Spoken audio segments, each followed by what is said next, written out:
Good morning all. Welcome to the daily news analysis of Dashna Learnings. ഇന്നത്തെ പ്രധാനപ്പെട്ട headlines ഏതൊക്കെയാണെന്ന് നമുക്ക് നോക്കാം. The first one, refacing global development finance. Second one, integrating compassion, prioritizing palliative care. And the third one, AI in India, strategy must precede mission. Then fourth one, are gig workers a part of India's labor data? And the last one, Sinhalas migrated from southern India mixed with the Adivasis study. So ഈ ന്യൂസുകളാണ് ഇന്ന് നമുക്ക് detailed ആയിട്ട് നോക്കാനുള്ളത്. First ന്യൂസിന്റെ detailed ഡിസ്കഷനിലേക്ക് പോകാം. So the first news എന്ന് പറയുന്നത് റീഫേസിംഗ് global development finance. ഇതിന്റെ news summary എന്താണെന്ന് നമുക്ക് നോക്കാം. The first one, India's development corporation shift. അതായത് ഇന്ത്യയുടെ ഡെവലപ്മെന്റൽ കോർപ്പറേഷൻ ഗ്ലോബൽ സൗത്തുമായിട്ടുള്ളത് നമുക്ക് നോക്കുകയാണെന്നുണ്ടെങ്കിൽ കഴിഞ്ഞ കുറേ വർഷങ്ങളായിട്ട് അതൊരു കൺസിസ്റ്റന്റ് ആയിട്ടുള്ള ഒരു ഡെവലപ്മെന്റിലേക്കാണ് അല്ലെങ്കിൽ ഒരു കോർപ്പറേഷനിലേക്കാണ് നമുക്ക് നീങ്ങുന്നതെന്ന് നമുക്ക് മനസ്സിലാക്കാൻ സാധിക്കും.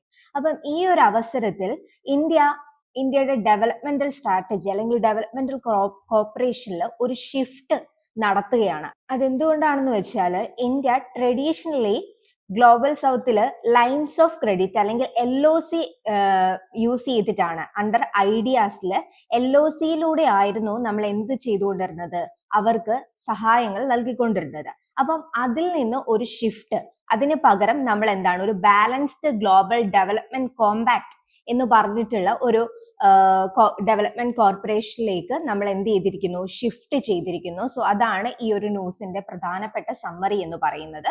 നമ്മൾ ട്രഡീഷണൽ ആയിട്ട് യൂസ് ചെയ്തുകൊണ്ടിരുന്നത് എന്തായിരുന്നു, ലൈൻ ഓഫ് ക്രെഡിറ്റ് ആണ് അണ്ടർ ഐഡിയാസിൽ. അതിൽ നിന്ന് ഇപ്പൊ ഈ പറഞ്ഞ ബാലൻസ്ഡ് ഗ്ലോബൽ ഡെവലപ്മെന്റ് കോമ്പാക്ട് എന്ന് പറഞ്ഞിട്ടുള്ള ആ ഒരു ഡെവലപ്മെന്റ് കോർപ്പറേഷനിലേക്ക് നമ്മൾ ഷിഫ്റ്റ് ചെയ്തു. സോ ഈ ഒരു ട്രാൻസിഷനിൽ ഈ പറഞ്ഞ നമ്മളുടെ ബാലൻസ്ഡ് ഗ്ലോബൽ ഡെവലപ്മെന്റ് കോമ്പാക്റ്റിൽ നമ്മൾ 5 മോഡൽസിലാണ് ഫോക്കസ് ചെയ്യുന്നത്. സോ ഫസ്റ്റ് വൺ എന്ന് പറയുന്നത് capacity building, and second one എന്ന് പറയുന്നത് tech transfer, third one market access and grants and concessional finance. ഈ ഒരു 5 മോഡൽസ് അല്ലെങ്കിൽ 5 മൊഡാലിറ്റീസിലാണ് ഈ പറയുന്ന ഡെവലപ്മെന്റ് കോർപ്പറേഷനിലുള്ള ബാലൻസ്ഡ് ഗ്ലോബൽ ഡെവലപ്മെന്റ് കോമ്പാക്ട് എന്ന് പറഞ്ഞ ആ ഒരു ഷിഫ്റ്റ് നടക്കുമ്പോൾ നമ്മൾ മെയിൻ ആയിട്ട് ഫോക്കസ് ചെയ്യുന്ന ഏരിയാസ്. അപ്പൊ ഈ കപ്പാസിറ്റി ബിൽഡിംഗ് എന്ന് പറഞ്ഞു കഴിഞ്ഞാൽ നമ്മൾ സ്കിൽസും കാര്യങ്ങളും ഒക്കെ ആയിട്ട് ഈ പറയുന്ന ഗ്ലോബൽ സൗത്തിലെ കൺട്രീസിനെ സപ്പോർട്ട് ചെയ്യുന്നതാണ് capacity building. Then tech transfer എന്ന് പറയുമ്പോൾ എന്താണ്, ടെക്നോളജിയിൽ അതുപോലെ തന്നെ റിസർച്ച് ആൻഡ് ഡെവലപ്മെന്റിൽ അവരുടെ സഹകരണത്തോട് കൂടിയിട്ടുള്ള ഒരു ഡെവലപ്മെന്റ് നടത്തുക എന്നുള്ളതാണ് ടെക് ട്രാൻസ്ഫറിൽ ഉദ്ദേശിക്കുന്നത്. ദെൻ മാർക്കറ്റ് ആക്സസ് എന്ന് പറയുന്നത് നമ്മുടെ മാർക്കറ്റ് ആക്സസ് ചെയ്യാൻ അവർക്കും കൂടി ഒരു ഓപ്പർച്യൂണിറ്റി കൊടുക്കുകയാണ്. താരിഫും കാര്യങ്ങളും എല്ലാം വളരെ കുറച്ചുകൊണ്ടുള്ള ഒരു മാർക്കറ്റ് ആക്സസ് ആയിരിക്കും ഈ പറയുന്ന മോഡലിൽ നമ്മൾ പ്രപ്പോസ് ചെയ്യുന്നത്. ദെൻ ഗ്രാൻസ് എന്ന് പറയുന്നത് അവർക്ക് കൊടുക്കുന്ന ഫണ്ടും കാര്യങ്ങളുമാണ്. ദെൻ കൺസെഷണൽ ഫിനാൻസ് എന്ന് പറയുന്നത് നമ്മൾ എന്താണ്, ഗ്രാൻസ് ആൻഡ് കൺസെഷണൽ ഫിനാൻസ് എന്ന് പറയുന്നത് നമ്മൾ എന്താണ് ഇൻട്രസ്റ്റ് റേറ്റും കാര്യങ്ങളും കൊടുത്തുകൊണ്ട് അവർക്ക് ഗ്രാൻസ് അതുപോലെ തന്നെ ഫിനാൻഷ്യൽ സപ്പോർട്ടും കൊടുക്കുന്നതാണ് ഈ പറയുന്ന 5ാമത്തെ ഏരിയ എന്ന് പറയുന്നത്. അങ്ങനെ ഈ 5 ഏരിയാസും നിങ്ങൾ പ്രധാനമായിട്ടും നോക്കിയിരിക്കാം. സോ ദ സെക്കൻഡ് പോയിന്റ് എന്ന് പറയുന്നത് ODA crisis and SDG funding gap ആണ്. അതായത് നമുക്ക് നോക്കിക്കഴിഞ്ഞാൽ അറിയാം ട്രഡീഷണൽ ഒഫീഷ്യൽ ഡെവലപ്മെന്റ് അസിസ്റ്റൻസ്, അതായത് ODAയുടെ ഒരു ഫണ്ട് അതെന്താണ് ഷ്രിങ്ക് ചെയ്തുകൊണ്ടിരിക്കുകയാണ്. ഫ്രം $214 നിന്ന് 97 2030 ആ ഒരു ഷ്രിങ്കിങ് വന്നിട്ടുള്ളത്. അപ്പൊ നമുക്ക് മനസ്സിലാക്കാം എത്രത്തോളം ഒരു ഡെവലപ്മെന്റൽ കാര്യങ്ങളൊക്കെ അവിടെ കുറഞ്ഞുകൊണ്ടിരിക്കുകയാണെന്നുള്ളത്. അപ്പൊ അതുകൊണ്ട് തന്നെ ഗ്ലോബൽ സൗത്തിലെ മിക്ക കൺട്രീസിലും ഒരു ഡെപ്റ്റ് ഫേസ് ചെയ്യുന്നുണ്ട്, ഡെപ്റ്റ് ക്രൈസിസ് ഫേസ് ചെയ്യുന്നുണ്ട്. അപ്പൊ ഈ ഒരു ഡെപ്റ്റും കാര്യങ്ങളും ഒക്കെ ഫേസ് ചെയ്യുന്നത് കൊണ്ട് തന്നെയാണ് നമ്മളുടെ ഇന്ത്യ ഈ പറഞ്ഞ ഗ്ലോബൽ ഡെവലപ്മെന്റ് കോമ്പാക്ട് അല്ലെങ്കിൽ ബാലൻസ്ഡ് ഗ്ലോബൽ ഡെവലപ്മെന്റ് കോമ്പാക്ട് എന്ന ഒരു ഷിഫ്റ്റ് തന്നെ ഡെവലപ്മെന്റ് കോർപ്പറേഷനിൽ ഒരു ഷിഫ്റ്റ് നടത്തിയത് തന്നെ ഈ പറഞ്ഞ കാര്യങ്ങൾ കൊണ്ട് തന്നെയാണ്. ദെൻ ഇത് മെയിൻ ആയിട്ട് നമ്മൾ നോക്കേണ്ടത് $4 ട്രില്യൺ SDG ഫണ്ടിങ് ഗ്യാപ്പാണ് അവർക്ക് ഫേസ് ചെയ്യേണ്ടി വന്നിട്ടുള്ളത്. അപ്പം ഇത് എന്ന് പറയുന്നത് ഈ ഡെവലപ്മെന്റൽ പ്രോഗ്രസ്സിനെ ഇത് അഫക്റ്റ് ചെയ്യുന്നുണ്ട്. പ്രത്യേകിച്ചും ഡെവലപ്പിംഗ് കൺട്രീസിന്റെ മുമ്പോട്ടുള്ള വളർച്ചയ്ക്ക് ഈ പറഞ്ഞ ഡെപ്റ്റ് ക്രൈസിസും കാര്യങ്ങളും എല്ലാം തന്നെ ഒരു ഭീഷണിയാണ്, ഒരു ത്രെട്ട് പോലെ അവർക്ക് കാണാനായിട്ട് പറ്റുന്നുണ്ട്. സോ ഈ പ്രശ്നങ്ങൾക്ക് എല്ലാത്തിനും ഒരു സൊല്യൂഷൻ എന്നുള്ള രീതിയിൽ ഇന്ത്യ പ്രപ്പോസ് ചെയ്യുന്നത് ഒരു ട്രയാങ്കുലർ കോർപ്പറേഷൻ ആണ്. അതായത് ട്രയാങ്കുലർ കോർപ്പറേഷൻ എന്ന് പറയുന്നത് മറ്റു കൺട്രീസുമായിട്ട്, എക്സാമ്പിൾ ജർമ്മനി, ജപ്പാൻ, ബ്രസീൽ പോലെയുള്ള കൺട്രീസുമായിട്ട് കോർപ്പറേറ്റ് ചെയ്തുകൊണ്ട് ഈ ഡെവലപ്മെന്റിൽ ഈ പറയുന്ന ഡെവലപ്പിംഗ് കൺട്രീസിനെ സപ്പോർട്ട് ചെയ്യാൻ വേണ്ടിയിട്ട് ജർമ്മനി, ജപ്പാൻ ആൻഡ് ബ്രസീൽ പോലെയുള്ള കൺട്രീസുമായിട്ട് ചേർന്നിട്ട് റിസോഴ്സുകളും അതുപോലെ തന്നെ പ്രൊജക്ട്സുകളും ഇംപ്ലിമെന്റ് ചെയ്യുക. അത് ഏത് കൺട്രീസിലും, ഇപ്പൊ ഡെവലപ്പിംഗ് കൺട്രീസ് ആയിട്ടുള്ള ഗാന, പെറു, മലാവ പോലെയുള്ള കൺട്രീസിൽ ഡെവലപ്മെന്റൽ പ്രോസസ്സിന് വേണ്ടിയിട്ട് ഈ പറഞ്ഞ ഡെവലപ്ഡ് കൺട്രീസുമായിട്ട് അസോസിയേറ്റ് ചെയ്തിട്ടുള്ള ഒരു ട്രയാങ്കുലർ കോർപ്പറേഷൻ ആണ് ഈ പറഞ്ഞ ഡെപ്റ്റ് ക്രൈസിസിനും അതുപോലെ തന്നെ ഡെവലപ്മെന്റൽ ക്രൈസിസിനും ഒരു സൊല്യൂഷൻ ആയിട്ട് ഇന്ത്യ പ്രപ്പോസ് ചെയ്യുന്നത്. സോ അതൊക്കെയാണ് ഈ ഒരു ന്യൂസിന്റെ ആസ്പെക്ട്സിൽ നമുക്ക് ഡിസ്കസ് ചെയ്യാനുള്ളത്. ഇനി ഇതിന്റെ പ്രിലിംസിന്റെ ആസ്പെക്ട്സിലും മെയിൻസിന്റെ ആസ്പെക്ട്സിലും ഏതൊക്കെ ഏരിയാസിലാണ് നമുക്ക് നോക്കേണ്ടതെന്ന് നോക്കാം. ഈ ഒരു ന്യൂസ് പ്രധാനമായിട്ട് നമ്മൾ നോക്കേണ്ടത് ഇന്റർനാഷണൽ റിലേഷൻസ് എന്ന ഒരു ആസ്പെക്റ്റിൽ തന്നെയാണ് നോക്കേണ്ടത്. ദെൻ ഗ്ലോബൽ സൗത്ത് കൺട്രീസിനെ പറ്റി കൂടുതലായിട്ട് നമ്മൾ അറിഞ്ഞിരിക്കണം. സോ പ്രിലിംസിന്റെ ആസ്പെക്ട്സിൽ നമുക്ക് നോക്കേണ്ടത് voice of global south summit, അതായത് 2024 നടന്ന voice of global south സമ്മിറ്റിലാണ് Narendra Modi ഈ പറഞ്ഞ balanced global compact model propose ചെയ്തിട്ടുണ്ടായിരുന്നത്. ഈ 5 മോഡൽസിനെ പ്രപ്പോസ് ചെയ്തത് ഈ ഒരു സമ്മിറ്റിൽ വെച്ചിട്ടാണ്. അപ്പൊ ഈ ഒരു സമ്മിറ്റ് എന്ന് പറയുന്നത് ഗ്ലോബൽ സൗത്ത് നേഷൻസിന്റെ ഒരു സമ്മിറ്റ് ആണ്. അപ്പം അതിനെ പറ്റിയിട്ട് ഡീറ്റെയിൽഡ് ആയിട്ട് അറിഞ്ഞിരിക്കുക. ദെൻ ആ ഒരു ഫോക്കസ് ചെയ്തിരുന്നത് ട്രേഡിനും ടെക്കിനും ഫണ്ട്സിനുമാണ്. അത് നമ്മൾ ഓൾറെഡി ഡിസ്കസ് ചെയ്തിട്ടുണ്ട്. ആ കാര്യങ്ങളെല്ലാം ഡീറ്റെയിൽഡ് ആയിട്ട് നോക്കുക. Then India Germany TRC declaration, അതെന്താണ് ട്രയാങ്കുലർ കോർപ്പറേഷൻ ഡിക്ലറേഷൻ, അതെന്താണെന്ന് ഡീറ്റെയിൽഡ് ആയിട്ട് നോക്കുക. Then official development assistance OD എന്താണെന്ന് നോക്കുക. ദെൻ ട്രയാങ്കുലർ കോർപ്പറേഷൻ നമ്മളത് പറഞ്ഞു കഴിഞ്ഞു. Then Indian development and economic assistance scheme ideas എന്താണെന്ന് നോക്കുക. അത് സ്റ്റാർട്ട് ചെയ്തിട്ടുണ്ടായിരുന്ന 2003 ആയിരുന്നു. അതുപോലെ തന്നെ ആ ഒരു പ്രോഗ്രാം, ഒരു സ്കീമിന്റെ അണ്ടറിലാണ് നമ്മൾ ലൈൻ ഓഫ് ക്രെഡിറ്റ് കൊടുത്തുകൊണ്ടിരുന്നത് ഡെവലപ്പിംഗ് കൺട്രീസിന്. അതുപോലെ തന്നെ ഇത് ഡിപ്ലോമാറ്റിക് ടൈസും അതുപോലെ തന്നെ എക്സ്പോർട്സും കാര്യങ്ങളും എല്ലാം സ്ട്രെങ്തൻ ആക്കാൻ ഹെൽപ്പ് ചെയ്തിട്ടുണ്ട് ഈ പറയുന്ന Indian development and economic assistance scheme അല്ലെങ്കിൽ ഐഡിയ സ്കീം എന്ന് പറയുന്നത്. അപ്പം ഈ ഒരു കാര്യങ്ങളെല്ലാം ഡീറ്റെയിൽഡ് ആയിട്ട് നോക്കുക.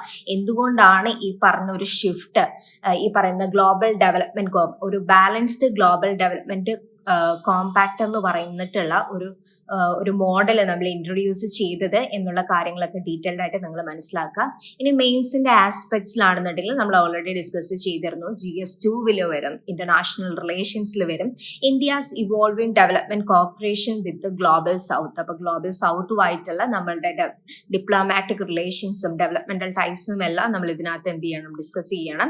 ദെൻ ബയലാട്രൽ മൾട്ടിലാട്രൽ റിലേഷൻസ് വരുന്നുണ്ട്. ദെൻ ഇൻഫ്രാസ്ട്രക്ചർ അല്ലെങ്കിൽ ഇൻവെസ്റ്റ്മെന്റ് GS3 വരുന്നുണ്ട്. അപ്പം ഇത്രയും കാര്യങ്ങളാണ് ഈ ഒരു ന്യൂസിന്റെ ആസ്പെക്ട്സിൽ നിങ്ങൾ നോക്കേണ്ടത്.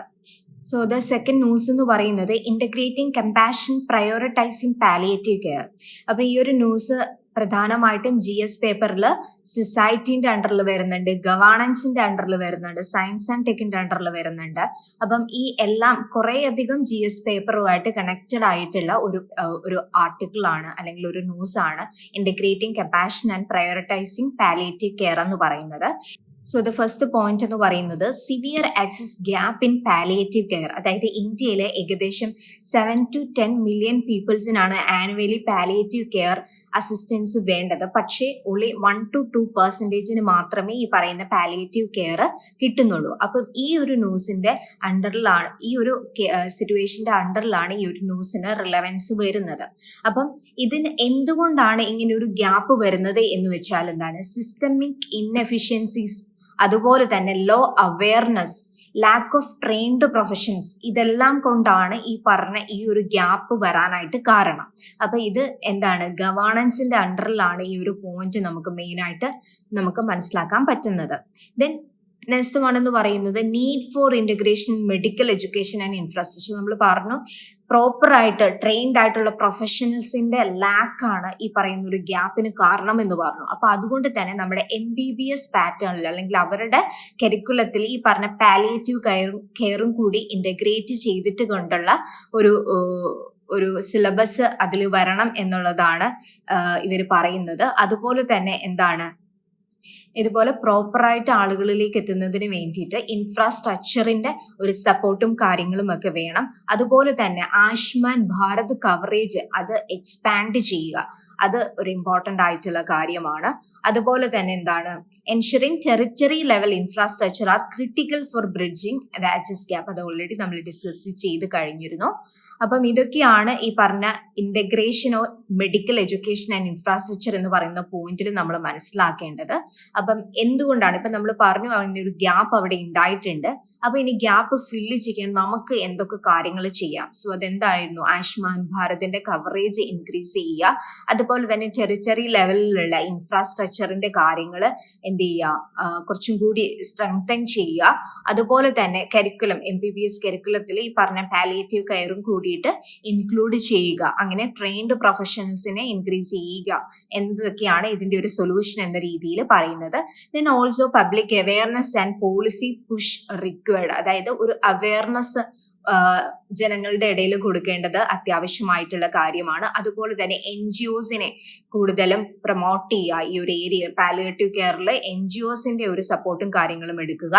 അതുപോലെ തന്നെ എന്താണ്, US-ന്റെ ഹോസ്പിറ്റ്സ് മോഡൽ എന്ന് പറഞ്ഞിട്ടുള്ള ഒരു മോഡൽ ആണ് US ഫോളോ ചെയ്യുന്ന പാലിയേറ്റീവ് കെയറിൽ. അപ്പൊ അതുപോലെയുള്ള മോഡൽസിന്റെ കാര്യങ്ങളിലും എല്ലാം അഡോപ്റ്റേഷൻ, ഇതൊക്കെ വഴിയിട്ടാണ് ഈ പറയുന്ന ഈ ഒരു ഗ്യാപ്പ് നമുക്ക് ഫില്ല് ചെയ്യാനായിട്ട് പറ്റുള്ളൂ. ഓക്കെ, ദെൻ ഇത് നമുക്ക് പ്രിലിംസിന്റെയും മെയിൻസിന്റെയും ആസ്പെക്ട്സിൽ ഏതൊക്കെ കീവേഡ്സുകളാണ് നമുക്ക് നോക്കേണ്ടതെന്ന് നോക്കാം. സോ പ്രിലിംസിന്റെ ആസ്പെക്ട്സിൽ നമ്മൾ ഫസ്റ്റ് നോക്കേണ്ട നാഷണൽ ഹെൽത്ത് പോളിസി 2017. അതിൽ ഇൻസ്ട്രക്ഷൻസ് ഓഫ് പാലിയേറ്റീവ് കെയർ. അതിലെന്താണ്, പാലിയേറ്റീവ് കെയർ പ്രൈമറി ഹെൽത്ത് കെയറിന്റെ ഒരു പാർട്ടായിട്ട് എന്ത് ചെയ്തിട്ടുണ്ട്, ഇൻക്ലൂഡ് ചെയ്തിട്ടുണ്ട്. അപ്പൊ ആ ഒരു കാര്യങ്ങൾ നോക്കുക. ദെൻ എന്താണ്, community and home based care for elderly and terminal patients, അതും എന്ത് ചെയ്യുന്നുണ്ട്, ഈ പറഞ്ഞ നാഷണൽ ഹെൽത്ത് പോളിസി 2017 നമ്മൾ എന്ത് ചെയ്യുന്നുണ്ട്, പറയുന്നുണ്ട്. അതുപോലെ എന്താണ്, training health workers and integration in health and wellness centre. നമ്മൾ പറഞ്ഞിരുന്നു ട്രെയിൻഡ് ആയിട്ടുള്ള പ്രൊഫഷണൽസിന്റെ ലാക്കും ഈ പറയുന്ന ഈ ഒരു ഗ്യാപ്പിന് കാരണമായിട്ടുണ്ട് എന്ന് പറഞ്ഞിരുന്നു. അപ്പൊ അതൊക്കെ already national health policy 2017 include ചെയ്തിട്ടുണ്ടായിരുന്ന കാര്യങ്ങളാണ്. പക്ഷെ അത് പ്രോപ്പറായിട്ട് എന്താണ് ആ ഒരു പോളിസി ഇംപ്ലിമെന്റ് ചെയ്യാത്തതിന്റെ ഒരു പ്രശ്നം കൂടിയുണ്ട്. അപ്പൊ അതൊക്കെ നിങ്ങൾ മനസ്സിലാക്കിയിരിക്കാം. ദെൻ ഗവൺമെന്റ് ഹെൽത്ത് സ്കീം നമ്മൾ പറഞ്ഞു, ആയുഷ്മാൻ ഭാരതിന്റെ കവറേജും കാര്യങ്ങളും ഒക്കെ ഇൻക്രീസ് ചെയ്യണം എന്ന് പറഞ്ഞു. സോ അപ്പം ഗവൺമെന്റിന്റെ ഹെൽത്ത് സ്കീംസിനെ പറ്റി നമ്മൾ അറിഞ്ഞിരിക്കണം, പ്രത്യേകിച്ചും ആയുഷ്മാൻ ഭാരതിനെ പറ്റി ഈ ഒരു ന്യൂസിന്റെ അണ്ടറിൽ അറിഞ്ഞിരിക്കാം. Then health statics, world health ഓർഗനൈസേഷന്റെ പാലിയേറ്റീവ് കെയർ എസെൻഷ്യൽസിന്റെ എന്താണ് സ്റ്റാറ്റിക് ആയിട്ടുള്ള ഡീറ്റെയിൽസ് അറിഞ്ഞിരിക്കുക. 34% ഓഫ് ക്യാൻസർ പേഷ്യൻസ് ഗ്ലോബലി എന്ത് ചെയ്യുന്നുണ്ട്, പാലിയേറ്റീവ് കെയർ കിട്ടുന്നുണ്ട് 34%. ഓക്കെ, ദെൻ ആഫ്രിക്ക ലീഡ്സ് വിത്ത് 55.7% യൂട്ടിലൈസേഷൻ. USA ആണ് ഏറ്റവും കുറവുള്ളത് 13.3%. 55% പേഷ്യൻസ് ഹാവ് പോസിറ്റീവ് ആറ്റിറ്റ്യൂഡ് ആണ്. Then 57.5% satisfied with service. അപ്പം ഈ ഒരു ഈ പറയുന്ന ഡേറ്റാസും കാര്യങ്ങളും എല്ലാം തന്നെ നിങ്ങൾക്ക് എന്തിൽ ഇൻക്ലൂഡ് ചെയ്യാൻ പറ്റും, നിങ്ങളുടെ മെയിൻസിന്റെ ആൻസർ റൈറ്റിംഗിൽ ഇൻക്ലൂഡ് ചെയ്യാൻ പറ്റും. സോ ഇതെല്ലാം കുറച്ചും കൂടി എന്താണ് കൂടുതലായിട്ട് മനസ്സിലാക്കിയിരിക്കാം. ദെൻ മെയിൻസിന്റെ ആസ്പെക്ട്സിൽ നോക്കുകയാണെന്നുണ്ടെങ്കിൽ നമ്മൾ ഓൾറെഡി ഡിസ്കസ് ചെയ്തിരുന്നു, ഗവേണൻസിന്റെ അണ്ടറിൽ വരുന്നുണ്ട്. അതായത് gap in India's public health care infrastructure, അത് ഗവേണൻസിന്റെ അണ്ടറിൽ വരുന്നതാണ്. ദെൻ സോഷ്യൽ ജസ്റ്റിസ് വരുന്നുണ്ട്. ഗവൺമെന്റ് പോളിസീസ്, സ്കീംസ്, നമ്മൾ കുറച്ചധികം സ്കീംസിന്റെ കാര്യം പറഞ്ഞിട്ടുണ്ടായിരുന്നു. അപ്പൊ അതെല്ലാം ഗവൺമെന്റ് ആയുഷ്മാൻ ഭാരതും അതുപോലെ നാഷണൽ ഹെൽത്ത് പോളിസിയും എല്ലാം ഈ പറയുന്ന ഗവൺമെന്റ് പോളിസീസിന്റെ അണ്ടറിൽ വരുന്നതാണ്. ദെൻ സയൻസ് ആൻഡ് ടെക്നോളജിയിൽ വരുന്നത് എന്താണ്, role of allied health professionals and task shifting in health care delivery. അപ്പം ഈ പറയുന്ന കാര്യങ്ങളെല്ലാം തന്നെ ഈ ഒരു ഇതില് നമ്മൾ മനസ്സിലാക്കേണ്ടതാണ്. ഡീറ്റെയിൽഡ് ആയിട്ട് നിങ്ങൾ ഈ കീവേഡ്സും അതുപോലെ തന്നെ മെയിൻസിന്റെ ആസ്പെക്ട്സിലും ഈ ഒരു ന്യൂസിനെ അനലൈസ് ചെയ്യുക. സോ ദ തേർഡ് ന്യൂസ് എന്ന് പറയുന്നത് AI in India strategy must precede mission. ഈ ഒരു ന്യൂസ് ഏതിന്റെ ആസ്പെക്ട്സിലൊക്കെയാണ് ഇമ്പോർട്ടൻസ്? GS പേപ്പറിൽ ഇമ്പോർട്ടൻസ് വരുന്നത്, സയൻസ് ആൻഡ് ടെക്കിൽ വരുന്നുണ്ട്, ഗവേണൻസിൽ വരുന്നുണ്ട് അല്ലെ.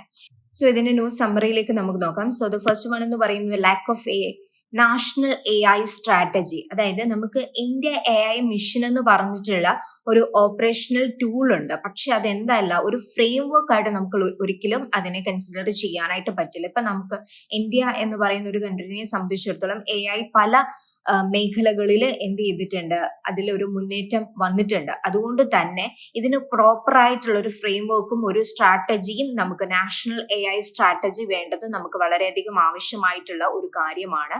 അപ്പം ഈ പറയുന്ന ഗവൺമെന്റിന്റെ പല പോളിസീസിലും AI നമ്മൾ കൊണ്ടുവന്നിട്ടുണ്ട്. അപ്പൊ ഇത് പ്രോപ്പർ ആയിട്ട് കാര്യങ്ങൾ ഒരു സ്ട്രാറ്റജി ഇല്ല എന്നുണ്ടെങ്കിൽ, ഒരു ഫ്രെയിം വർക്ക് ഇല്ല എന്നുണ്ടെങ്കിൽ അത് എല്ലാ രീതിയിലും എന്താണ് നമ്മുടെ അഡ്മിനിസ്ട്രേഷനെ ആണെങ്കിലും ബാക്കിയുള്ള കാര്യങ്ങളെ ആണെങ്കിലും എന്ത് ചെയ്യുന്നുണ്ട്, ബാധിക്കുന്നുണ്ട്.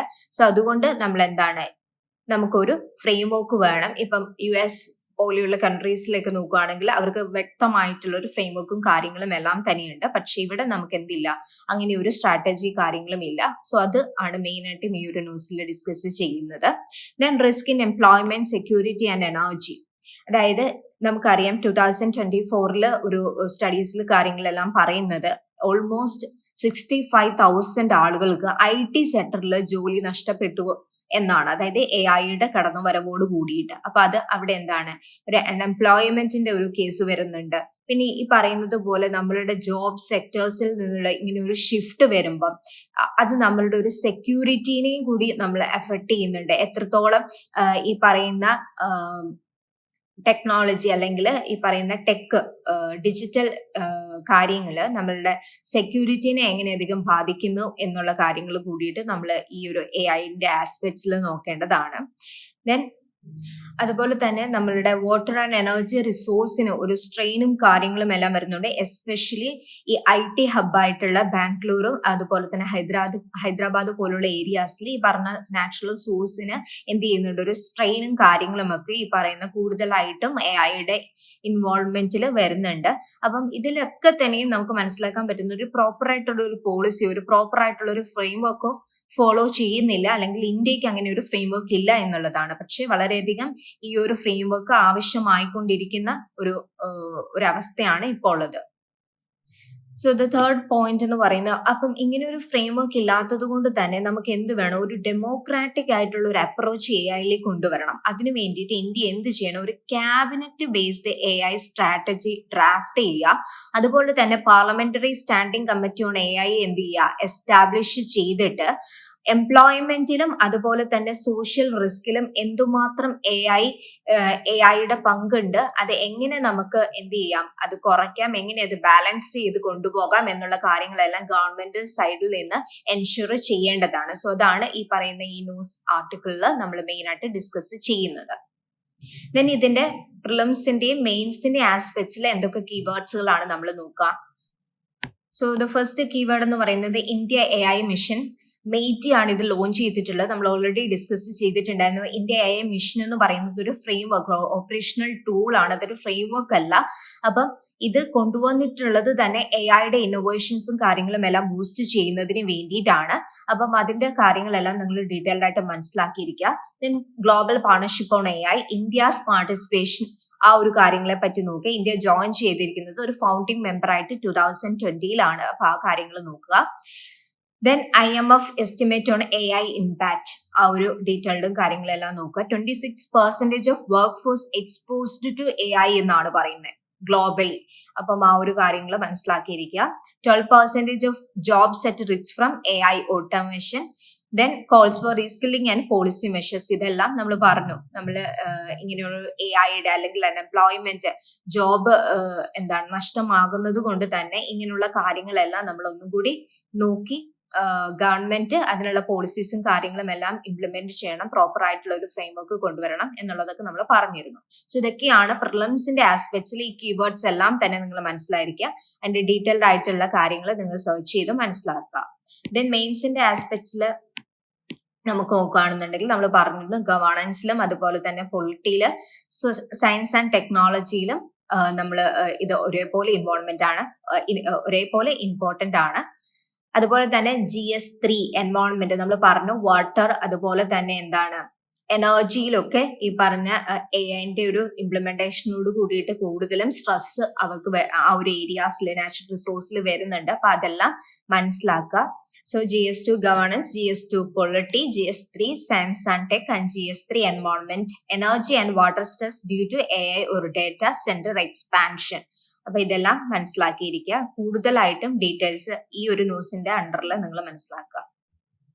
സോ ദ തേർഡ് ന്യൂസ് എന്ന് പറയുന്നത്, are gig workers a part of India's labour data.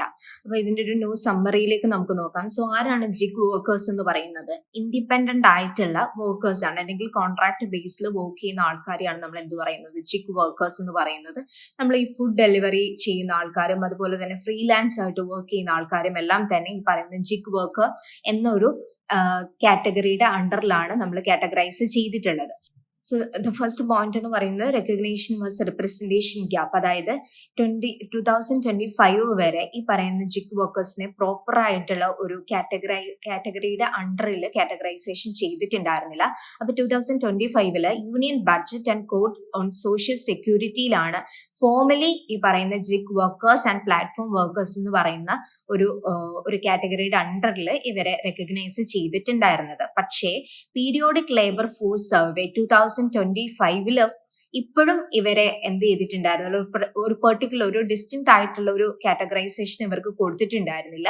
ഒരു വേഗ് ആയിട്ടുള്ള ഒരു ഐഡിയ ആണ് ഇവരെ പറ്റിയിട്ട് കൊടുത്തിട്ടുള്ളത്. ജസ്റ്റ് സെൽഫ് എംപ്ലോയിഡ് അല്ലെന്നുണ്ടെങ്കിൽ കാഷ്വൽ ലേബർ എന്ന് പറയുന്ന ഒരു വേഗ് ആയിട്ടുള്ള ഒരു കാറ്റഗറീസിലാണ് ഈ പറയുന്ന സർവേയിൽ ഇവരെ ഇൻക്ലൂഡ് ചെയ്തിട്ടുള്ളത്.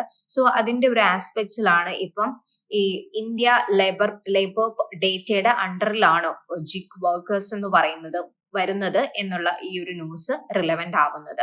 സോ ദ സെക്കൻഡ് പോയിന്റ് എന്ന് പറയുന്നത് policy impact of statistical invisibility. അതായത് നമ്മൾ പറഞ്ഞു പീരിയോഡിക് ലേബർ ഫോഴ്സ് സർവേയിൽ ഈ പറയുന്ന ജിഗ് വർക്കേഴ്സിനെ ഇൻക്ലൂഡ് ചെയ്യാത്തത് കൊണ്ട് തന്നെ ലേബേഴ്സിന് കിട്ടുന്ന സ്കീംസ് ആയിട്ടുള്ള E Shram and the social security fund ഒന്നും ഇവർക്ക് പ്രോപ്പറായിട്ട് ആക്സസ് ചെയ്യാനായിട്ട് പറ്റുന്നില്ല, ഇവരെ ഇൻക്ലൂഡ് ചെയ്യാനായിട്ടും പറ്റുന്നില്ല.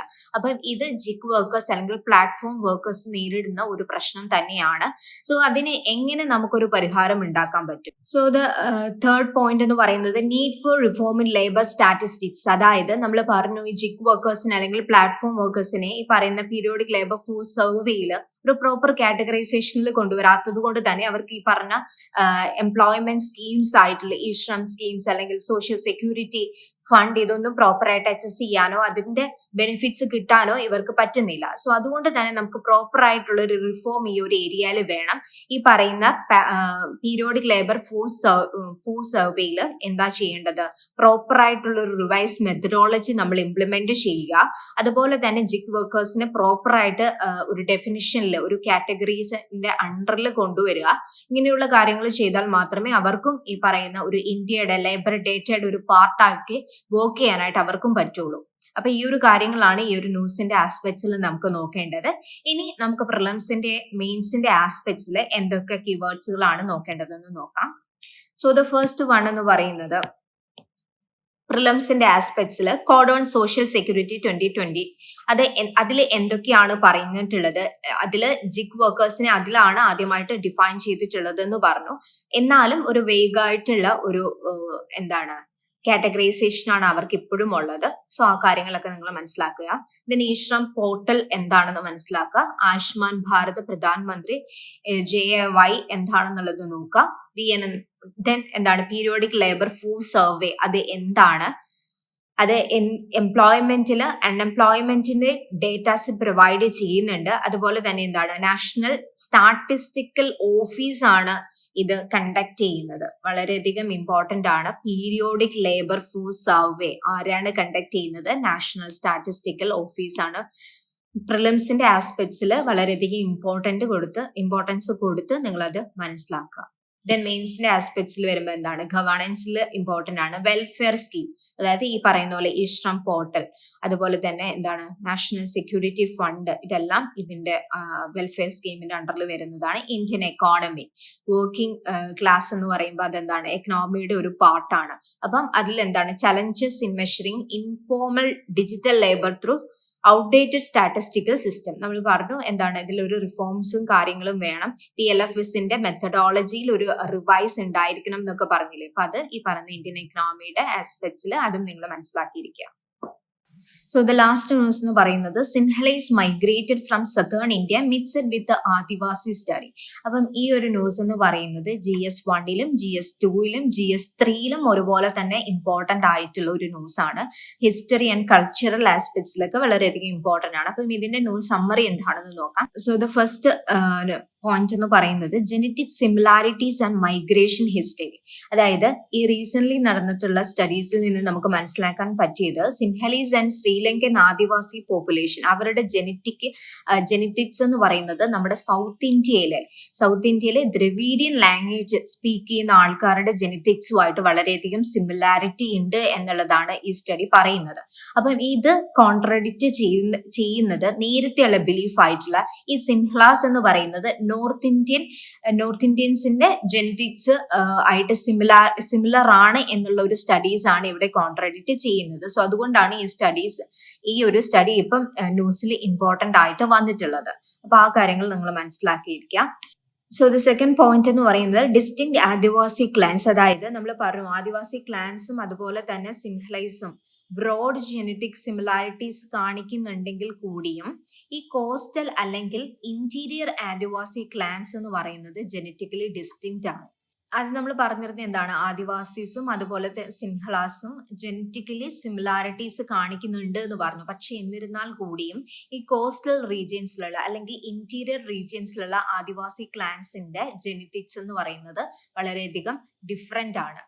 അവിടെ സിമിലാരിറ്റീസോ കാര്യങ്ങളൊന്നും കാണുന്നില്ല. അത് എന്തുകൊണ്ടാണെന്ന് വെച്ചാൽ ജിയോഗ്രഫിക് സെപ്പറേഷൻ, അതുപോലെ തന്നെ smaller population size and stronger endogamy especially in the interior group. ഈ പറയുന്ന കാര്യങ്ങളെല്ലാം നമുക്ക് മെയിൻ ആയിട്ട് കാണാൻ പറ്റുന്നത് ഇന്റീരിയർ ഗ്രൂപ്പിലാണ്. കോസ്റ്റൽ റീജിയൻസിലുള്ളവർക്കും ഈ പറയുന്ന ഈ ഒരു സിമിലാരിറ്റീസ് നമ്മൾ കാണുന്നില്ല എന്ന് പറഞ്ഞു. അതുപോലെ തന്നെ ഇന്റീരിയർ ഗ്രൂപ്പിനും ഈ ഒരു സിമിലാരിറ്റീസ്, ആ ഒരു ക്ലാൻസിലുള്ള ആദിവാസീസിനും ഈ ഒരു സിമിലാരിറ്റീസ് ഇല്ല. അതും ഈ പറഞ്ഞ കാര്യങ്ങൾ കൊണ്ടാണ്, ജിയോഗ്രഫിക്കൽ സെപ്പറേഷനും സ്മോളർ പോപ്പുലേഷൻ സൈസും സ്ട്രോങ്ങർ എൻഡോഗമിയും കൊണ്ടാണ് ഈ പറഞ്ഞ കാര്യങ്ങൾ അവർക്ക് കാണാത്തത്. സോ ദ ലാസ്റ്റ് പോയിന്റ് എന്ന് പറയുന്നത് എൻഡോഗമി ആൻഡ് ജെനറ്റിക് ഡൈവേഴ്സിറ്റി. അതായത് നമ്മൾ പറഞ്ഞു എൻഡോഗമി എന്ന് പറഞ്ഞ what you mean by endogamy, അതായത് നമ്മൾ സെയിം കൾച്ചറിലുള്ള സെയിം ഗ്രൂപ്പിലുള്ള ആൾക്കാരെ തന്നെ മാരി ചെയ്യുക, അല്ലെങ്കിൽ സെയിം കാസ്റ്റിലുള്ള ആൾക്കാരെ തന്നെ മാരി ചെയ്യുന്നതിനെയാണ് എൻഡോഗമി എന്ന് പറയുന്നത്. ഈ പറയുന്ന ആദിവാസി ക്ലാൻസ് എല്ലാം തന്നെയും ഈ സെയിം ആയിട്ടുള്ള ഗ്രൂപ്പിലെ സെയിം ആയിട്ടുള്ള കൾച്ചറിലുള്ള ആൾക്കാരെ തന്നെയാണ് മാരി ചെയ്യുന്നത്. അതുകൊണ്ട് തന്നെ ഈ പറയുന്ന ആൾക്കാർക്ക് എന്താണ്, ജെനറ്റിക് ഡൈവേഴ്സിറ്റി എന്ന് പറയുന്നത് വളരെയധികം കുറവും ഹൈ എൻഡോഗമിയുമാണ് ഇവര് കാണിക്കുന്നത്. അപ്പം ഈ ഒരു ന്യൂസിന്റെ ആസ്പെക്ട്സിൽ നമ്മൾ ഈ കാര്യങ്ങൾ കൂടി മനസ്സിലാക്കണം. അപ്പം ഈ മൈഗ്രേഷൻ ചെയ്തതില് ഈ സിൻഹലൈസിനും അതുപോലെ തന്നെ ശ്രീലങ്കൻ ആദിവാസീസിനും നമ്മുടെ സൗത്ത് ഇന്ത്യൻ റീജിയൻസിലുള്ള ആൾക്കാരുടെ ജെനറ്റിക്കുമായിട്ട് വളരെയധികം ക്ലോസർ സിമിലാരിറ്റി ഉണ്ട് എന്ന് പറയുമ്പോഴും പക്ഷേ ഈ പറയുന്ന ഇന്റീരിയർ അല്ലെങ്കിൽ കോസ്റ്റൽ റീജിയൻസിലുള്ള ആദിവാസി ക്ലാൻസിന്റെ ജെനറ്റിക്സ് വളരെയധികം ഡിഫറെന്റ് ആണ്. അത് ഈ പറഞ്ഞ കാരണങ്ങൾ കൊണ്ടാണ്.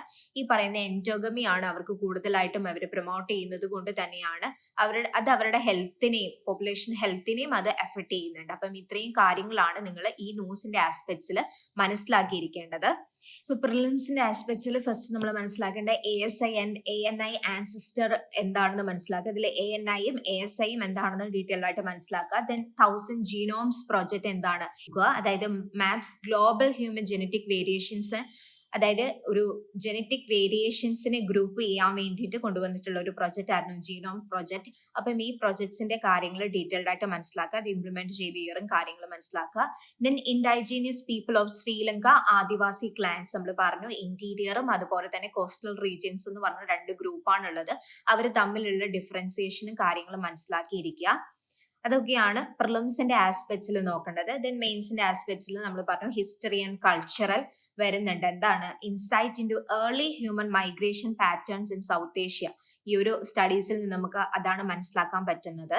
ദെൻ എന്താണ് സൊസൈറ്റിയുടെ അണ്ടറിൽ genetic evidence and its relation to social practice like endogamy. അത് സൊസൈറ്റിന്റെ ആസ്പെക്ട്സിൽ നമ്മൾ എൻഡോഗമി കൂടുതലും ആ ഒരു റീജിയനിൽ എന്തുകൊണ്ട് അവർ പ്രപ്പോസ് ചെയ്യുന്നു എന്നുള്ള കാര്യങ്ങൾ മനസ്സിലാക്കുക. ദെൻ ഗവേണൻസിലും വളരെയധികം ഇമ്പോർട്ടന്റ് ഉണ്ട്.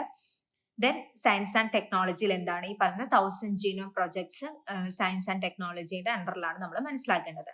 അപ്പം ഇത്രയും കാര്യങ്ങളാണ് ഈ ന്യൂസിന്റെ ആസ്പെക്ട്സിൽ നമ്മൾ മനസ്സിലാക്കേണ്ടത്. അപ്പം ഇന്നത്തെ മെയിൻ ആയിട്ടുള്ള ന്യൂസ് ഹെഡ്ലൈൻസ് എല്ലാം നമ്മൾ ഇവിടെ ഡിസ്കസ് ചെയ്തു. അപ്പൊ നിങ്ങൾ ഓരോ ന്യൂസും ഡീറ്റെയിൽഡ് ആയിട്ട് അനലൈസ് ചെയ്യുക. ഓരോന്നും പ്രിലിംസിന്റെ ആസ്പെക്ട്സിലും മെയിൻസിന്റെ ആസ്പെക്ട്സിലും നിങ്ങൾ കുറച്ചും കൂടി കൂടുതൽ ഡീറ്റെയിൽഡ് ആയിട്ട് സെർച്ച് ചെയ്ത് കാര്യങ്ങൾ മനസ്സിലാക്കിയിട്ട് നിങ്ങൾ പ്രിലിംസിനും മെയിൻസിനും വേണ്ടിയിട്ട് പ്രിപ്പയർ ചെയ്യുക. Okay, thank you.